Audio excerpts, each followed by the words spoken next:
Are we live? It looks like we are live. Hello, everyone. Welcome back to the Pop Culture Asylum. I'm your host, Gabriel. I hope everyone is having a great day today. I definitely did, and I hope everyone who is watching this video is also having a great day as well. And today's Wednesday. You know what that means. AEW Dynamite is back on Wednesday nights. And what makes this episode just a little more special tonight is that tonight's episode of AEW Dynamite was the last episode of the pandemic era. Starting next week, everything starts going back to normal, which I am really excited. So tonight's show was the last episode of AEW Dynamite of the pandemic era. And tonight's show was great. Overall, it was an amazing show tonight. Honestly, I only got one thing that I did not like at all about this show. But other than that one thing, I thought this show was incredible tonight. Like most of the matches were must watch, much watch. Of course, and definitely the main event. My God, I cannot speak tonight. Yeah, every matchup was definitely must see tonight, especially the main event. It's except for one match, but we'll get to that once we get to that. But overall, I thought tonight's show was definitely a great show. So you guys know how this works. This is an AEW Dynamite review, and without further ado, let's get this review underway. So right off the bat, we start off the show with Chris Jericho being on commentary. Okay, so Chris Jericho is back on commentary, and I just love Chris Jericho being on commentary. Okay, like he's just so good on commentary. Like Chris Jericho on commentary, he's just good. Every time Chris Jericho is on commentary, it's always entertaining to hear. And he did commentary for the entire show, and I just loved every second of it. It just made tonight's show that much more special. So yeah, Chris Jericho is on commentary with the usual Tony Schiavone, Excalibur, and the legend himself, Jim Ross. So we start off the show hot. Okay, we started off this show hot. Okay, when the Eddie Kingston and Pentagon Jr. went against the AEW Tag Team Champions, the Young Bucks. And if Eddie Kingston and Pentagon Jr. win, then they would become the number one contenders for the AEW Tag Team Championships.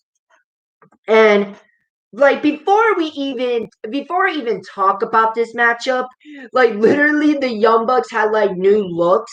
Like they don't have like the beards anymore. Like Matt Jackson had like a mustache, and like Nick Jackson has a freaking goatee, and Tony Schiavone literally had the nerve to call them porn stars. Tony Schiavone literally called the Young Bucks porn stars. Oh my God, I don't know. That was fucking hilarious. When Tony Schiavone said that, I bursted out laughing. That was very funny from Tony Schiavone. So after that, the match happened. The match is incredible. The match just overall was incredible.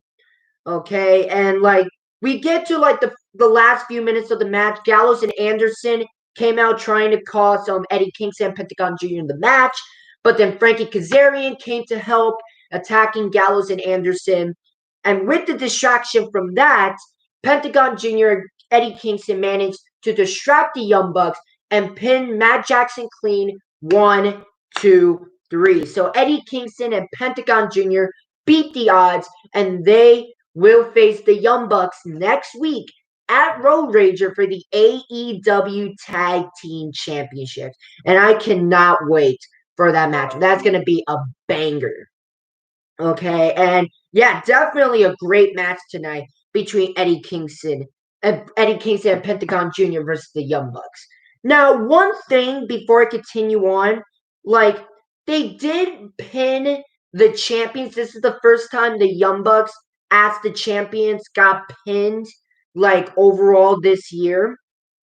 And as here's the thing, as long as AEW doesn't make, as long as AEW doesn't like make champions lose fair and square in the middle of the ring, as long as they don't make like a habit of that, then I'm fine with what happened tonight. I'm fine with what happened tonight. Okay, it makes sense with the storyline, and like the Young Bucks were technically distracted. But at the same time, Eddie Kingston and Pentagon Jr. did pin the champions clean. Okay. And some people weren't fans of that, and I completely understand. But I will give AEW like the benefit of the doubt because they don't do it as much as WWE does.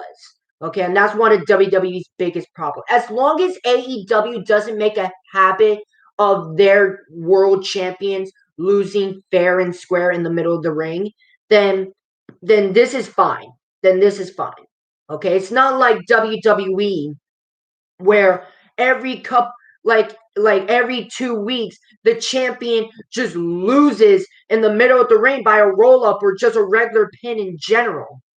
Okay, like WWE has that major problem right now, and while AEW doesn't have that problem.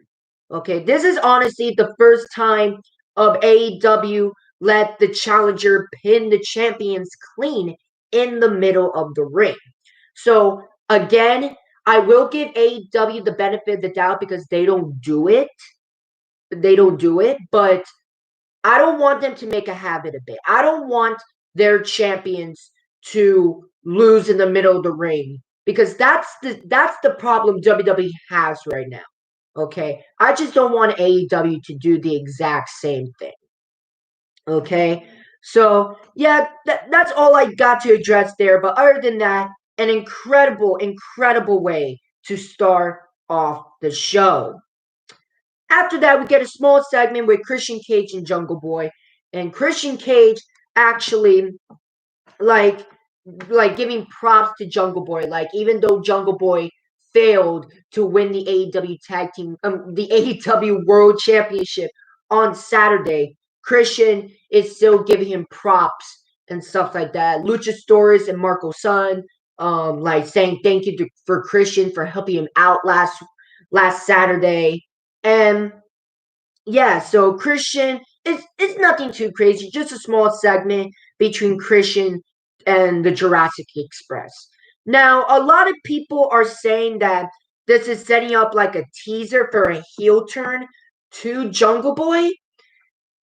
Like, I could see that, but at the same time, I don't really see that. Okay, like seeing Christian being jealous of like Jungle Boy's hard work and the fact that Jungle Boy failed at winning the AEW World Championship, I can see how you can make a story around that where like Christian Cage is like jealous of Jungle Boy and like pissed off at Jungle Boy for like losing the big matches. So I can see how that could work. But again, I don't know where a lot of people are teasing a heel turn from. I really don't. Like, again, I could see where they're coming from, but at the same time, I don't. Okay? So, all the people that's saying that Christian might turn heel, like, again, who knows? It remains to be seen. We might see something in the next couple of weeks, but right now, I just don't see it. I don't see how many people think Christian is going to turn heel on Jungle Boy. Like the story makes sense, and I can kind of see where people in the IWC are coming from, but at the same time, I don't. You know what I mean? So yeah. Other than that, just a very small segment from Christian Cage and the Jurassic Express. After that, we get an interview from Ethan Page and Scorpio Sky. Reach for the sky. So we get an interview from Tony Schiavone as he interviews both Ethan Page and Scorpio Sky. As originally next week, Ethan Page was supposed to face Darby Allin in a coffin match. But obviously, that's not the case, and I'll tell you in a sec. So, Paige put up a great promo. Amazing, amazing pro. Ethan Page is great on the mic. He is fucking incredible on the mic. Awesome stuff by Ethan Page. After that, Sting comes out in a coffin, and they played this little vignette of Darby Allin. And obviously, he comes out the coffin, and Sting and Darby just beats the hell out of Scorpio Sky and Ethan Page.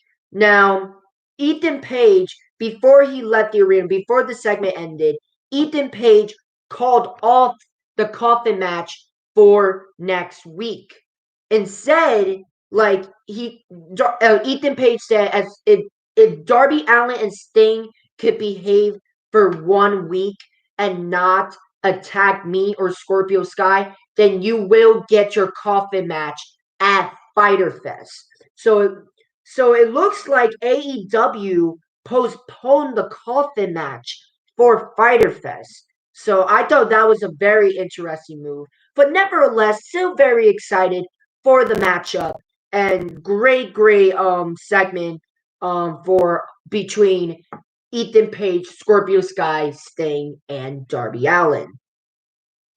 After that, we get another great matchup as Jungle Boy went one-on-one against Jack Evans. And what can I say other than the fact that this was a great match?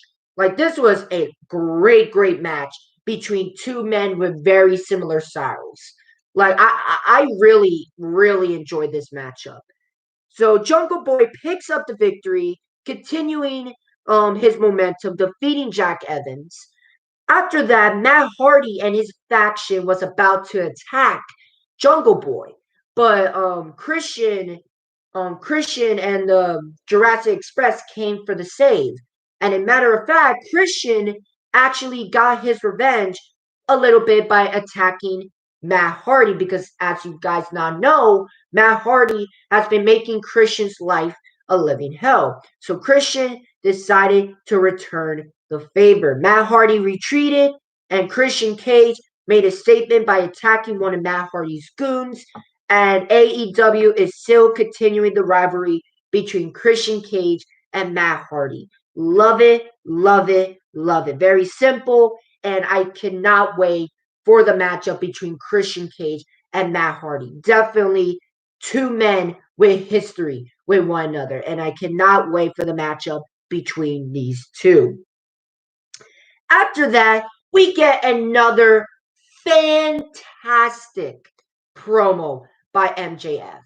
And I don't care what anyone says, I'm going to confidently say this.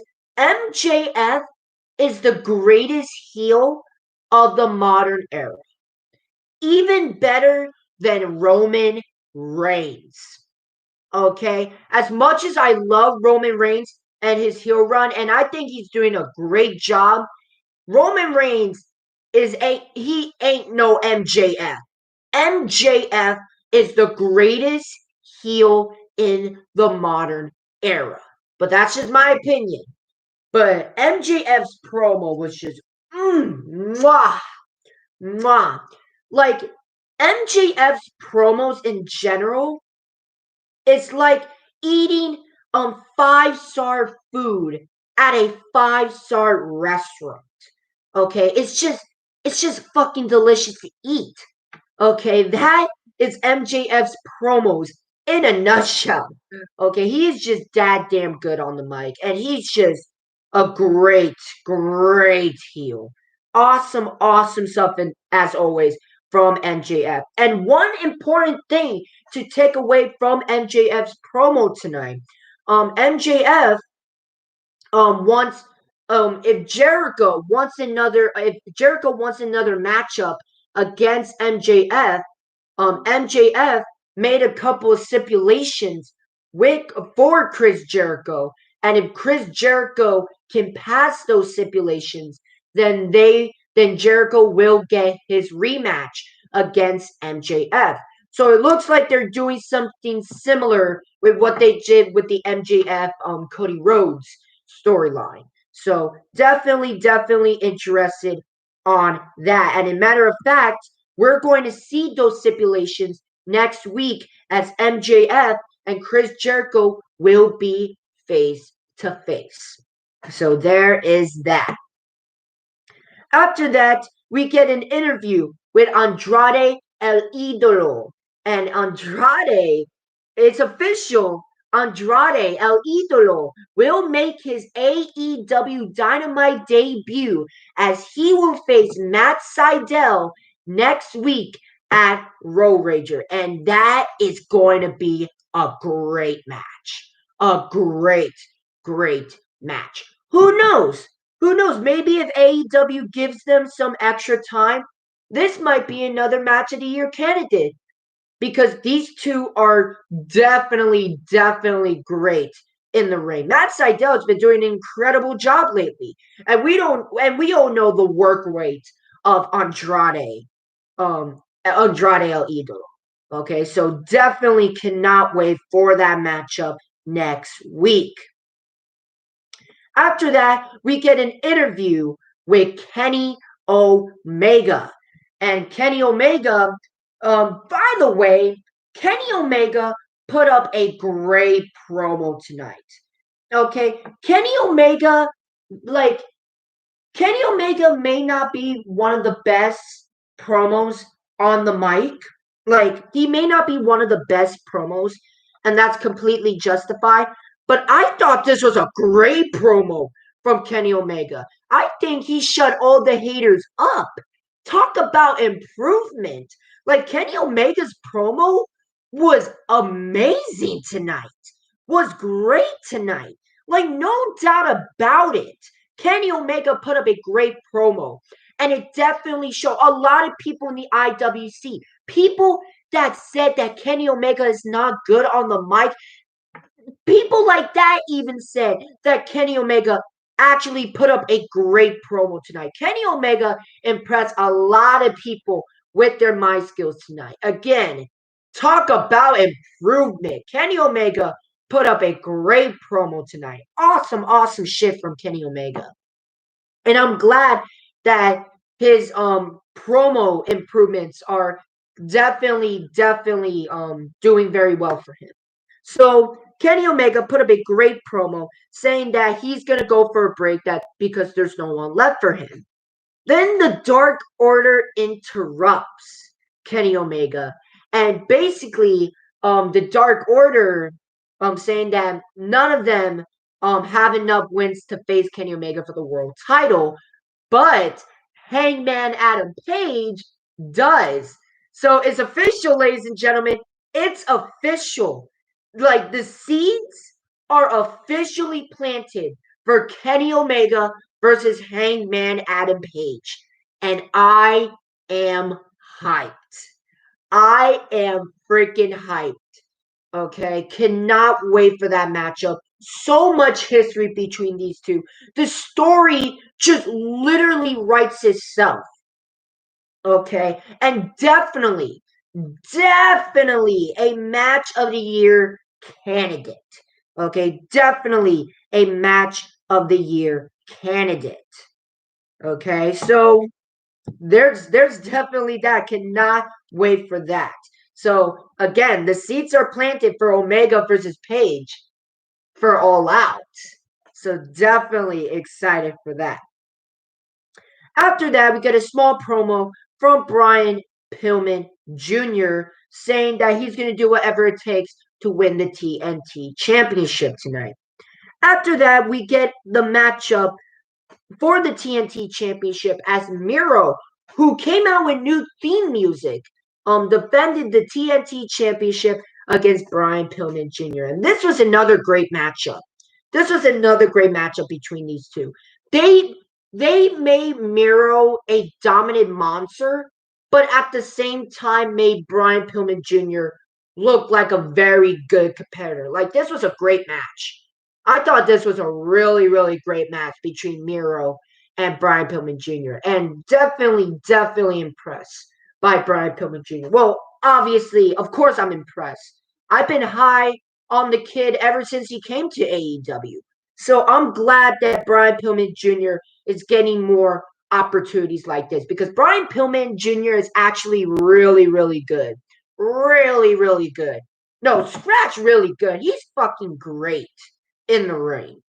Okay, and I'm glad that he's getting these single opportunities and he's being showcased more and more in AEW. But great, great stuff. Miro retains the TNT Championship against Brian Pillman Jr. And again, I thought this was a great match. I thought this was a great, great match, in my opinion. After that, we get another segment with the Dark Order, and Adam Page was definitely pissed off at the Dark Order for speaking up for him, saying that, like, bro, why did you speak up for me out there? Like, do you think I'm afraid of Kenny Omega? Colt Cabana said that no, we don't think you're afraid of Kenny Omega, but we do think you're afraid of failure, and that's okay. But we believe in you, okay, and you deserve this shot. So the Dark Order convinced Adam Page and that they deserve it, and the Dark Order believes in Adam Page. So definitely great, great stuff. Again, the seeds are being planted for Omega versus Page, and I'm loving every single second of it. After that, we get a small segment with Team Taz. Basically, just Taz, Hook, and Will Hobbs, because obviously there has been some animosity between Brian Cage and Ricky Starks. So it has been announced by Taz that on the July 14 edition of Dynamite, Brian Cage will go one-on-one against Ricky Starks. So Ricky Starks is finally going to be healed, and he'll be in action on July 14th against Brian Cage. So awesome, awesome stuff. I'm glad Ricky Starks is coming back. I'm glad Ricky Starks is okay, and I can't wait for him to return to the ring. So there is that. After that, we get probably the only thing on this show tonight that I did not like at all. Nyla Rose and Vicky Guerrero versus Britt Baker and Rebel. This matchup was a mess. It was an absolute mess. I did not like this matchup at all. Okay, and even though my expectations were low, I still gave AEW a little bit of the benefit of the doubt because like there were matches in the past that I thought was going to be trash, but ended up being really entertaining.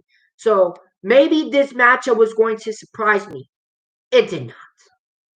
It did not at all. This matchup was an absolute mess. Okay? Like Rebel. Rebel even got injured during this match. Apparently, she tweaked her left knee during the matchup. So yeah, it sucks that she got injured, and hopefully she has a speedy recovery. But yeah, like Baker and Rebel wins the match. Rose attacked Baker after the matchup and powerbombed Britt Baker through the table. This entire match and segment was not good. Okay, I don't know why AEW like you have Britt Baker, who have been like the AEW women's division has been rising up, which is great, which is really, really great. But then all of a sudden, it just went downhill a little. Like you just made a little detour by doing this random matchup, this random rivalry between Britt Baker and Nyla Rose. Like that is some random stuff. And like both of them are heels, so you don't even know who to cheer. Like I thought it was just a weird and overall bad move by AEW. Like with all the women you have, Riho, Sheeta, Thunder Rosa, Chris Statlander, Layla Hirsch, you could have chose any of those ladies but your first opponent that you choose for Britt Baker is Nyla Rose. I'm sorry, that's an L. Like, I don't usually give much L's to AEW, but this is an L. Okay. Thank God that this rivalry doesn't end at All Out. I'm happy that it doesn't end at All Out. Like, because this women's championship matchup between Britt Baker and Nyla Rose is going to happen at Fyter Fest, which means that hopefully the rivalry ends at Fyter Fest, so that way we can move on. Okay? Because Nyla Rose and Britt Baker for All Out, I'm sorry, that's just not good. Okay, just leave it to Fyter Fest. Just end the rivalry and move on to other participants, like people like Riho, Layla Hirsch, Chris Sadlander, who I spoke in my review last Saturday that honestly AEW should choose Chris Sadlander as Britt Baker's next opponent for the AEW Women's Championship. Do Britt Baker versus Chris Sadlander for All Out. Okay, I think that would be great. I think those two ladies would kill it, especially with the AEW Women's Championship on the line. Okay, like literally the only silver lining I see from all this is that Nyla Rose and Britt Baker is not happening in All Out. Thank Christ. Okay, let's just get through this. Let it end in Fyter Fest and move on to other ladies, specifically Chris Satlander. Okay, but that's all I gotta say on that. Now, this is the part of the review where I go over next week's matches. So next week, we got the Young Bucks defending the AEW Tag Team Championships against Eddie Kingston and Pentagon Jr. Seattle! Miedo! So there's that. Also next week, we got Cody Rhodes versus QT Marshall in a strap match. And that is another rivalry that I hope ends next week because it's just a waste of time. Extremely unnecessary and overall, like, just a bad storyline. And bad and boring storyline. So hopefully this strap match next week is the end of the rivalry between Cody Rhodes and QT Marshall. Also next week, we got a 6-man tag team match as Santana, Ortiz, and Jake Hager, accompanied by Conan, will go against Warlow and FTR, accompanied by Tully Blanchard. Also, Andrade El Idolo will face Matt Sydal. Chris Jericho and MJF will meet face-to-face next week. Also, Chris Sadlander and Orange Cassidy will face the Bunny and the Blade in a mixed tag team match next week. After that, we get our main event of the evening. Honestly, what else can I say than go back? Like, if you guys did not watch AEW Dynamite tonight, watch this matchup. Go out of your way to watch this match. This match was incredible. This matchup was pay-per-view quality. They gave us a pay-per-view quality match on national TV for free. Okay, this matchup was that damn good. Okay, like this is definitely a match of the year candidate in my opinion. Okay, like go out of your way to watch this matchup. This matchup was fucking incredible. Like honestly, there's literally nothing that I can say that like you gotta go out of your way to watch this matchup. Like literally, one point of the matchup, MJF was outside by the crowd, right? Sammy Guevara went up the top rope and did an ECW style spot as he did a fucking flip to MJF to the crowd. Like, that was crazy. I thought Ricochet's spot to John Morrison was crazy on Monday Night Raw, but no, Sammy Guevara's spot when he did the flip to MJF through the crowd. That, my God, man. Woo! Holy shit. What? Like, you gotta go out of your way to watch this match. Like, there was one part of the match where MJF did a tombstone to Sammy Guevara, but the way MJF landed, like he kind of hurt his knee, which I thought was kind of uncharacteristic of him. And like as of right now, I don't know if there's any news if MJF is legit injured or not. And matter of fact, let me go to Twitter real quick. Let me go to Twitter real quick because Sean Ross Sapp. I'm gonna go to Sean Ross Sapp real quick. Hopefully he's not injured. Oh man, hopefully he's not injured. So I'm gonna go right here. And yeah,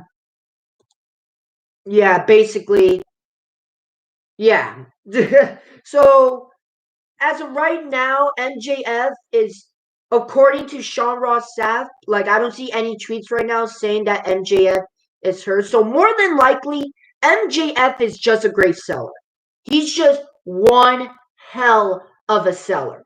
Okay, and I really appreciate Estelle. But yeah, like it looks like he's not injured, but in the case that he is, I hope he's okay. But I think he's fine. I think MJF is just a great seller.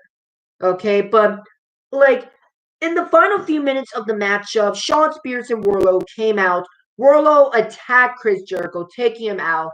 Shawn Spears hit Sammy Guevara with a chair, costing Sammy Guevara the matchup, and MJF picked up the victory. But yeah, if you guys have not watched AEW Dynamite tonight, please go out of your way to do so because this was an incredible matchup between these two.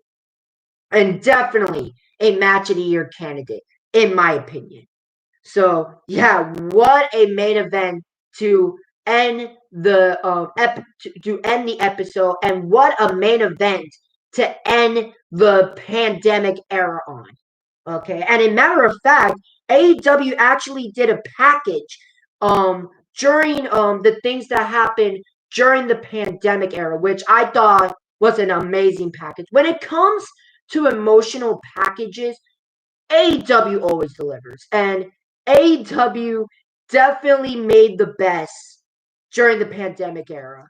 And like I'm probably going to make a video this week, like this week, both appreciating both WWE and AEW, and just and New Japan Pro Wrestling, just all the companies in general, like still entertaining us despite what's going on with the pandemic and COVID-19. So yeah, this was definitely an awesome package by AEW during the pandemic era to end the show. And right before the show ended, Jim Ross said WWE Dynamite by accident. Yikes. Yikes. So, yeah, like the IWC is definitely going to be a pain in the ass to Jim Ross for him saying that, but it was just a minor mistake by him. I'm sure he didn't mean. But other than that, this was a great show tonight. Other than the women's matchup, this was an amazing show tonight. And mostly every single matchup except for the women's matchup was a great matchup. And the main event between MJF and Sammy Guevara definitely delivered 110%, and definitely a match of the year candidate in my opinion. But that's my review tonight. I want to know what you guys think in the comment section, though. Do you guys like tonight's show? Did you guys not like tonight's show? Was there something specifically you like? Was there something specifically you hate? And yeah, I want to know what you guys think in the comment section about tonight's show of AEW. And again, tell me in the comment section, what do you guys think about AEW finally going back on the road? I'm definitely excited.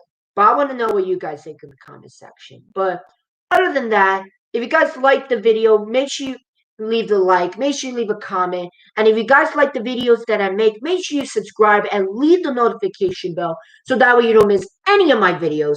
And until next time, this is Gabriel, and I will see you next time in the asylum. Have a nice night, everyone.